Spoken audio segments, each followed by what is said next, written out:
সুপ্রিয় দর্শক শ্রোতা, আমরা এই পর্যায়ে আমরা অত্যন্ত গুরুত্বপূর্ণ আরেকটি টপিক সম্পর্কে জানবো। আমাদের প্যানেল আলোচক আছেন আজকে আমাদের বিশিষ্ট গবেষক, লেখক, ইসলামী চিন্তাবিদ মোহাম্মদ মনিরুল ইসলাম। আমরা আমাদের আজকের মহতারাম আলোচকের কাছ থেকে জানতে চাইব, ন্যায় বিচার প্রতিষ্ঠা করতে হলে সঠিক নিরীক্ষণ ব্যবস্থা প্রয়োজন। এ বিষয়ে কোরআনের আইনের যৌক্তিকতা এবং মানবরচিত আইনের দুর্বলতা, এই যে দুইটা বিষয় আমরা তার কাছ থেকে তুলনামূলক আলোচনা শুনবো। আলোচনা নিয়ে আসছেন আমাদের আজকের এই আলোচনা অনুষ্ঠানের প্যানেল আলোচক, বিশিষ্ট গবেষক, ইসলামী চিন্তাবিদ, লেখক মোহাম্মদ মনিরুল ইসলাম। আসসালামু আলাইকুম ওয়া রাহমাতুল্লাহ। সম্মানিত পরিচালক এবং যে সমস্ত দর্শক মুসলমান ভাই এবং বোনের আলোচনা শুনছেন, তাদেরকে স্বাগত জানাই আমার আলোচনাতে। আমাকে একটি খুবই গুরুত্বপূর্ণ বিষয় আলোচনা করতে বলা হয়েছে, যে একটি বিচার সঠিকভাবে কার্যকর করতে হলে, অর্থাৎ ন্যায় বিচার কায়েম করতে হলে কিছু মানদণ্ড অবশ্য অনুসরণ করতে হবে। তার মধ্যে আমি মানদণ্ডগুলোকে দর্শকদের বোঝার সুবিধার্থে তিনটি ভাগে বিভক্ত করেছি। প্রথমটি হলো অবগত হওয়া, দ্বিতীয়টি পর্যবেক্ষণ করা, আর তৃতীয়টি হলো কার্যকর করা। অবগত হওয়ার ক্ষেত্রে আমার আল্লাহর থেকে বেশি অবগত আর কেউ হতে পারবে না, এটা আমরা এমনিতে বুঝতে পারি, সাধারণ কমন সেন্সে বুঝি। আমার মূল আলোচ্য বিষয় পর্যবেক্ষণ করা, বিষয়টি নিয়ে আমি বিস্তারিত আলোচনা করতে চাই। পর্যবেক্ষণটা সঠিক হতে হবে। কার্যকর করা থেকেও পর্যবেক্ষণটা বেশি গুরুত্বপূর্ণ, কারণ পর্যবেক্ষণ যদি সঠিক না হয় তাহলে পরে সঠিক বিচার ফয়সালা করা যাবে না। এক্ষেত্রে মানবরচিত আইন এবং আল্লাহর আইনের মধ্যে যৌক্তিকভাবে যে আল্লাহর আইন কল্যাণকর শ্রেষ্ঠ আইন ন্যায় বিচার কায়েমের ক্ষেত্রে, সেটা আমার মূল আলোচ্য বিষয়। তবে এটি বোঝার জন্য আরও দুটো বিষয় আমাদের জানতে হবে। আল্লাহর আইনের আবার দুটো পর্যায় আছে, একটা হচ্ছে প্রাথমিক পর্যায় আর একটা হলো চূড়ান্ত পর্যায়। প্রাথমিক পর্যায়ে আইনটি বাস্তবায়ন করবে খেলাফতি শাসন ব্যবস্থা, অর্থাৎ খলিফা। আর চূড়ান্ত পর্যায়ে সরাসরি রব্বুল আলামিন নিজেই এটা বাস্তবায়ন করবেন। এক্ষেত্রে পর্যবেক্ষক থাকবে হলো ফেরেশতারা। আর মানবরচিত আইনে তদন্ত কমিশন থাকে, গোয়েন্দা থাকে, ডিবি থাকে, এভাবে তদন্ত সংস্থা থাকে। আসুন আমরা একটি আইন সঠিক পর্যবেক্ষণের ভিত্তিতে কিভাবে ন্যায় বিচার কায়েম করবে, এক্ষেত্রে কিছু অবশ্যই শর্ত পূরণ করতে হবে।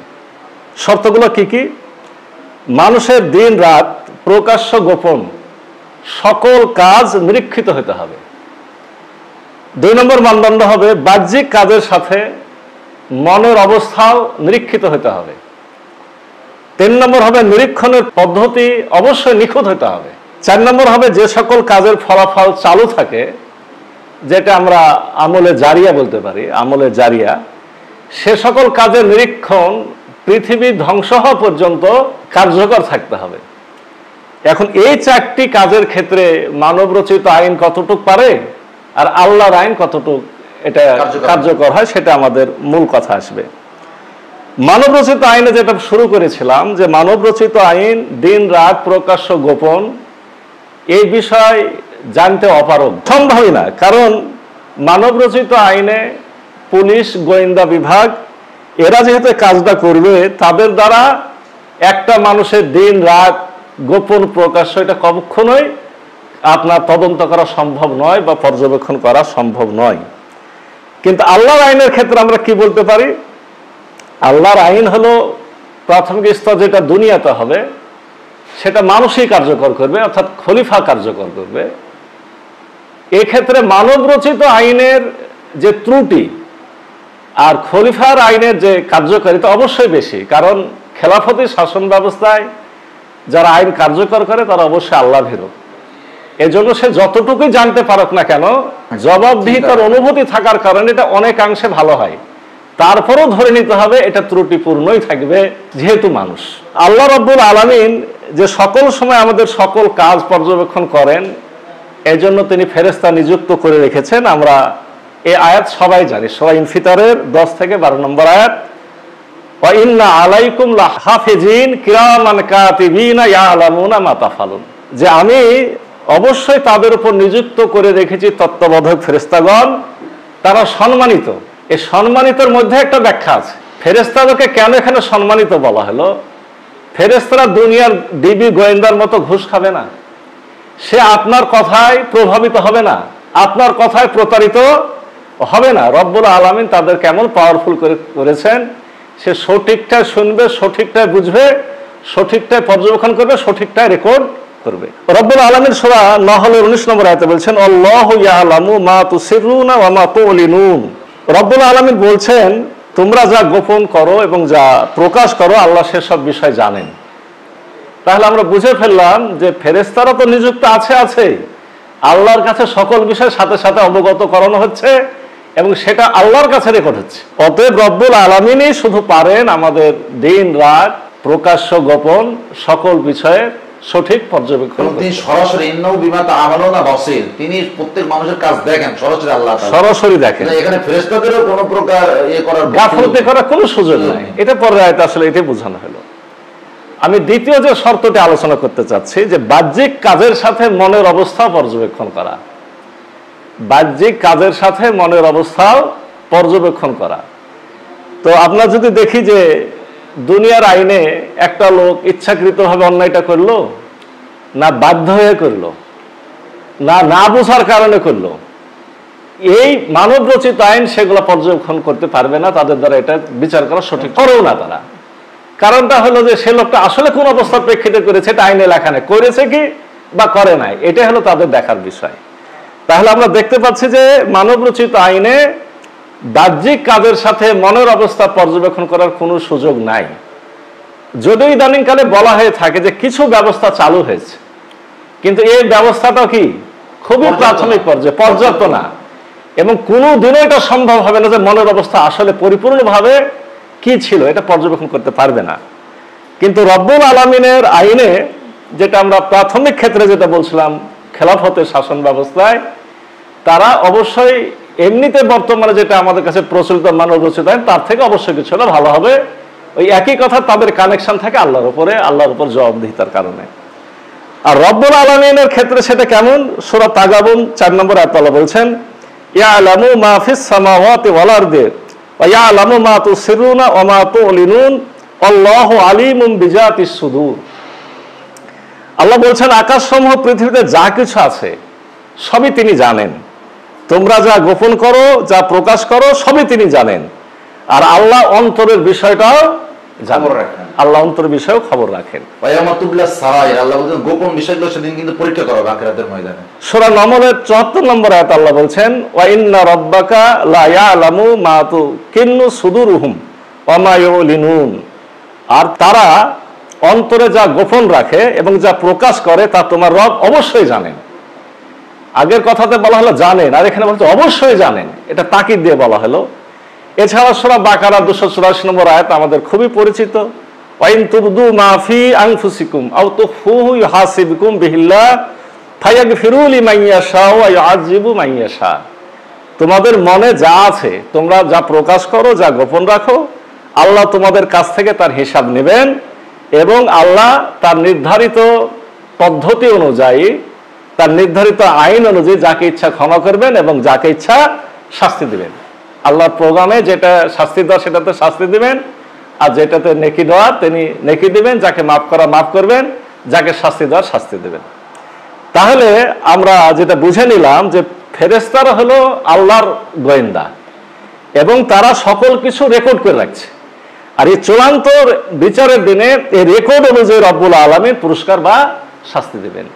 অতএব এক্ষেত্রে আমরা বুঝতে পারলাম যে প্রত্যেকটা কাজ করার সময় মনের অবস্থা পর্যবেক্ষণ করানো হচ্ছে, নিরীক্ষণ করানো হচ্ছে এবং রব্বুল আলামিন নিজেই নিরীক্ষণ করছেন। অতএব এক্ষেত্রে আমরা জেনে ফেললাম যে প্রকাশ্য এবং গোপন বিষয় বাহ্যিক অবস্থার সাথে মনের অবস্থা পর্যবেক্ষণ করছেন শুধুই মাত্র আল্লাহ। অতএব আল্লাহর আইনটি হবে সব থেকে চূড়ান্ত কার্যকর কল্যাণকর আইন। এবার আসি আর একটা শর্ত কল্যাণকর আইনের ক্ষেত্রে, সেটা হলো নিরীক্ষণের পদ্ধতি নিখুঁত হওয়া।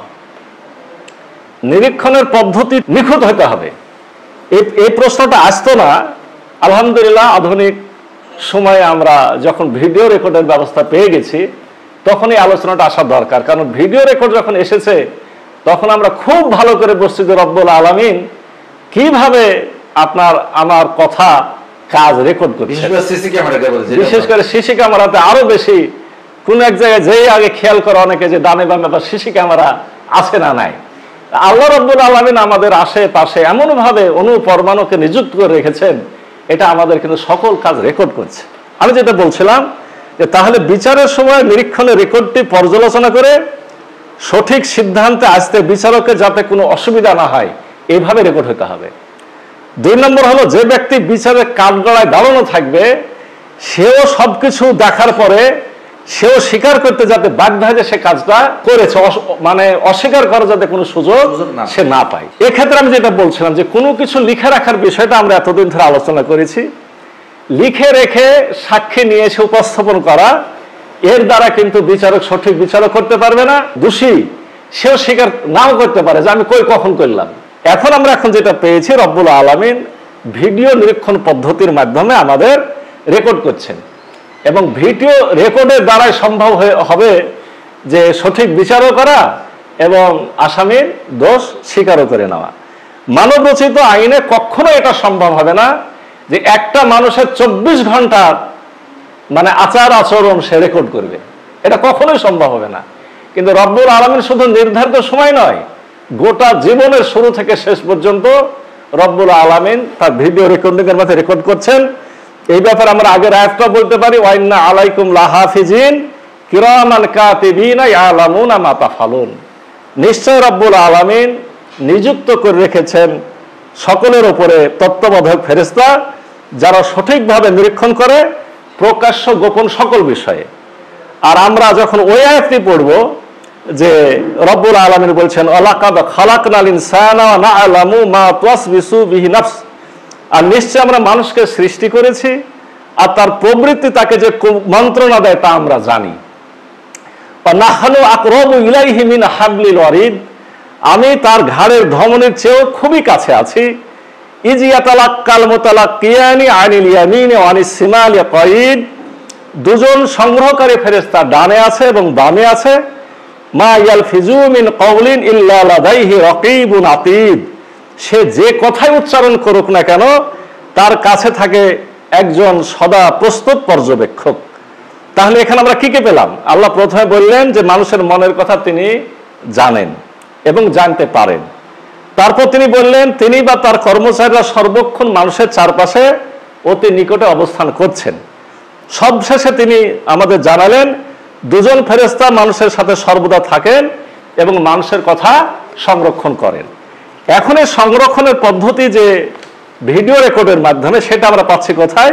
সূরা জিলজাল 99 নম্বর সূরা 6 থেকে 8 নম্বর আয়াত। ইয়াউমাইজি ইয়াসদুরুন নাসু আস্তাতাল লিরাউ আমালাহুম ফামান ইয়ামাল মিসকালা যাররাতিন খায়রা ইয়ারা ওয়া মান ইয়ামাল মিসকালা যাররাতিন শাররা ইয়ারা।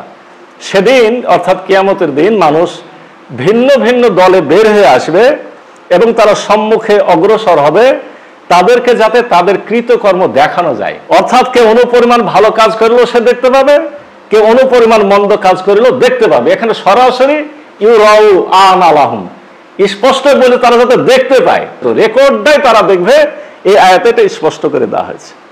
আমি আর একটা শর্ত পর্যবেক্ষণের ব্যাপারে, পর্যবেক্ষণ দ্বারা সঠিক ন্যায় বিচার কায়েমের ক্ষেত্রে একটা শর্ত আলোচনা করব, সেটি হলো চালু থাকা বিষয়গুলো, অর্থাৎ যে কাজগুলো আমি শুরু করে দিয়েছি সে খারাপও হতে পারে সেটা ভালোও হতে পারে। এই চালু থাকা বিষয়গুলো পৃথিবী ধ্বংস হওয়া পর্যন্ত নিরীক্ষণের ব্যবস্থা থাকতে হবে। দুনিয়ার বিচারে কি চিন্তা করব, দুনিয়ার আইনে কি চিন্তা করব? যিনি বিচারক হবেন, যিনি উকিল হবেন, যে আদালত হবে, সে আদালত কিছুদিন পরে হারায় যাবে, এটা অস্থায়ী, এগুলো ধ্বংসযোগ্য। অতএব পৃথিবীর মানে শেষ হওয়ার পূর্ব মুহূর্ত পর্যন্ত জীবিত থেকে দায়িত্ব পালন করা তাদের দ্বারা সম্ভব নয়। আবার পৃথিবী ধ্বংস হওয়ার সময় এবং পরেও তার নিরীক্ষণের রেকর্ড অক্ষত থাকতে হবে। তো এই অক্ষত পৃথিবী ধ্বংস হলে মানুষের যত রকমের পদ্ধতি এটা ধ্বংস হয়ে যাবে, এটা তার অক্ষত থাকবে না। কিন্তু আমরা আল্লাহর আইনে কি দেখতে পাচ্ছি? আল্লাহর আইনে যেটা দেখছি সেটা হলো এই যে ওই একই কথা যে বিচারের প্রাথমিক স্তরে যারা বিচারের কাজ নিরীক্ষণের দায়িত্বে নিযুক্ত আছেন তারা অনেকাংশেই সাধারণ আইনের থেকে ভালো কাজ করবেন, আর রব্বুল আলামিন যে নিরীক্ষণের দায়িত্ব দিয়েছেন ফেরেশতারা, এই ফেরেশতারা পৃথিবী ধ্বংস হওয়া পর্যন্ত টিকে থাকবে। পৃথিবী ধ্বংস হওয়ার পরও তাদেরকে দিয়েই এই পর্যবেক্ষণের যখন তাদেরকে দিয়ে হাজির করানো হবে। এই ক্ষেত্রে আমি যে কাজটি ভালো কাজ শুরু করেছিলাম, কিয়ামত পর্যন্ত এই ভালো কাজটি কি কি মানুষের উপকার করলো, এটা দুনিয়ার আইনে কখনো সম্ভব হচ্ছে না। কিন্তু রব্বুল আলামিনের আইনে কেন সম্ভব হচ্ছে? পৃথিবীতে আমি এখন একটা ভালো কাজ চালু করেছি বা খারাপ কাজ চালু করেছি, এই নিরীক্ষণের দায়িত্ব যেহেতু ফেরেশতারা, এটা অক্ষত থাকছে এবং মৃত্যুর পরে আমাদের কিয়ামতের মাঠে তারা সেটা আমাদের সামনে হাজির যেহেতু করবে, অতএব এক্ষেত্রে শুধুমাত্র ন্যায় বিচার কায়েম করা সম্ভব, অন্য কোনো আইন দ্বারা ন্যায় বিচার কায়েম করা সম্ভব নয়। যে আমরা আমাদের মোহতারাম আলোচক গবেষক মোহাম্মদ মনিরুল ইসলাম সাহেবের কাছ থেকে জানতে পারলাম যে আসলে আল্লাহর আইন দ্বারাই কেবলমাত্র ন্যায় বিচার সম্ভব। তার কারণ হলো যে আল্লাহ তাআলা যে নিখুঁত নিরীক্ষণ ব্যবস্থা এবং তার স্থায়িত্ব, এবং তিনি যেভাবে মানুষের আমল নামা হাজির করবেন, যেভাবে বিচারের আওতায় আনবেন, যেভাবে তার সামনে তার কর্মগুলো উপস্থাপন করা হবে ভিডিও রেকর্ডের মাধ্যমে, যেখানে অস্বীকার করার বা না মেনে নেওয়ার কোনো সুযোগ থাকবে না, এইভাবে যখন এত নিখুঁতভাবে আইন পর্যবেক্ষণ করে এবং বিচারের অধীনে এনে মানুষকে বিচার করা হবে, সেখানে ভুল বিচার হওয়া বা অন্যায় বিচার হওয়া এটা কোনোভাবেই সম্ভব না। তাহলে আমরা সার্বিক বিচারে সার্বিক বিবেচনা এটা একবার স্পষ্টভাবে বলতে পারে। আজকের আমাদের গবেষক মোহাম্মদ মনিরুল ইসলাম সাহেবের আলোচনা শেষে কথা স্পষ্টভাবে বলা যেতে পারে যে ন্যায় বিচার প্রতিষ্ঠা করতে হলে যে আল্লাহর আইনই হলো উপযুক্ত আইন, যেটার ভিতরে উপযুক্ত নিরীক্ষণ ব্যবস্থা রয়েছে এবং যেখানে সামান্যতম সময়ের জন্য ভুল বিচার বা অন্যায় বিচার হওয়ার কোনো সুযোগ আদৌ নেই।